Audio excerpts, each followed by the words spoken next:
Hello everyone. So recently Bollywood মিডিয়াতে একটা বিষয় ব্যাপকভাবে আলোচনা করা হচ্ছে, আর বিষয়টি হচ্ছে যে আপনি এখন স্ক্রিনে যে ব্যক্তিকে দেখতে পাচ্ছেন, আপনি কি জানেন এই ব্যক্তিকে? নিশ্চয়ই না, আমিও জানতাম না এই ব্যক্তিকে।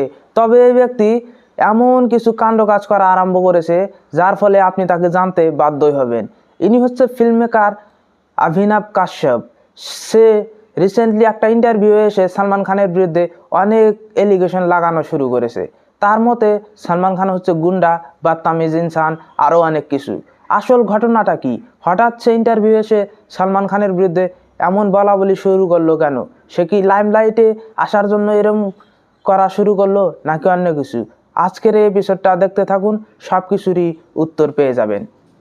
প্রথমে আমি আপনাদের বলতে চাই যে সালমান খান আর তার সাথে এই কন্ট্রোভার্সি শুরুয়াত কিভাবে হয়।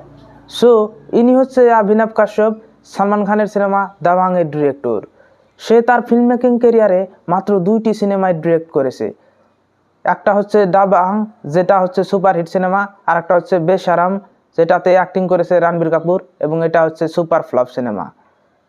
সালমান খানের সাথে তার সম্পর্ক সম্পূর্ণভাবে ঠিক ছিল until the release of Dabangg 2। কারণ এই মহাশয় ভেবেছিল যে দাবাং 2তেও তাকে দিয়ে ডিরেক্ট করানো হবে, কিন্তু বাস্তবে এটা ঘটেনি। কারণ দাবাং আর দাবাং 2 সিনেমার প্রডিউসার ছিল আরবাজ খান, এবং প্রডিউসারই নির্ধারণ করে যে একটা সিনেমাতে কে অ্যাক্টিং করবে এবং কে ডিরেক্ট করবে। তো আরবাজ খানের সিদ্ধান্ত অনুযায়ী এই সিনেমাটিতে ডিরেক্ট করে খোদ আরবাজ খান নিজেই, যেটাতে কোনো ভুল ছিল না, কারণ সে ছিল এই সিনেমার প্রডিউসার, যে টাকা দিয়ে এই সিনেমাটি বানিয়েছিল। কিন্তু এই কথাটি এই মহাশয় কখনোই হজম করতে পেরেছিল না, এবং দাবাং 2 রিলিজ হয় 2012 সালে, আর এখন অর্থাৎ 2025 সালে সে ইন্টারভিউ এসে তার ফ্রাস্ট্রেশন বের করতেছে। সে বলিউড ঠিকানাতে দেওয়া একটা ইন্টারভিউ সালমান খানের বিরুদ্ধে অনেক এলিগেশন লাগিয়েছে। সালমান খান হচ্ছে গুন্ডা, খান ফ্যামিলি গ্যাংস্টারদের মতো বলিউড কন্ট্রোল করে, সালমান খান তার কেরিয়ার খেয়ে দিছে। সে আরও বলেছে যে অভিনব কাশ্যপ আর তার ওয়াইফের মাঝে যে ডিভোর্সটা হয়, ওটাও নাকি সালমান খানের জন্য হয়েছে। মানে ভাবতে পারেন একজন মানুষ কি লেভেলে যেতে পারে একজন মানুষকে বদনাম করতে। আমার কাছে মনে হচ্ছে গালি দেওয়া ছাড়া আর একটা এলিগেশনও সত্যি নয়। কারণ এটা হতে পারে যে সেটে সালমান খান তাকে গালি দিয়েছে, কারণ সালমান খান খুবই একজন রাগী মেজাজের মানুষ।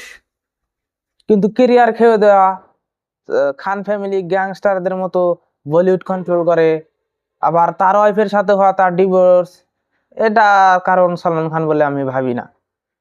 এই ব্যক্তি এখানেই থামেনি। ইন্টারভিউ এসে আমির খান আর শাহরুখ খানের বিরুদ্ধে অনেক বাজে মন্তব্য করেছে। তো তার এই কন্ট্রোভার্সির রিপ্লাই সালমান খানও দিয়েছে। সালমান খান বলেছে যে কোনো ব্যক্তির হাতে কাজ না থাকলে যে সব করে আর কি।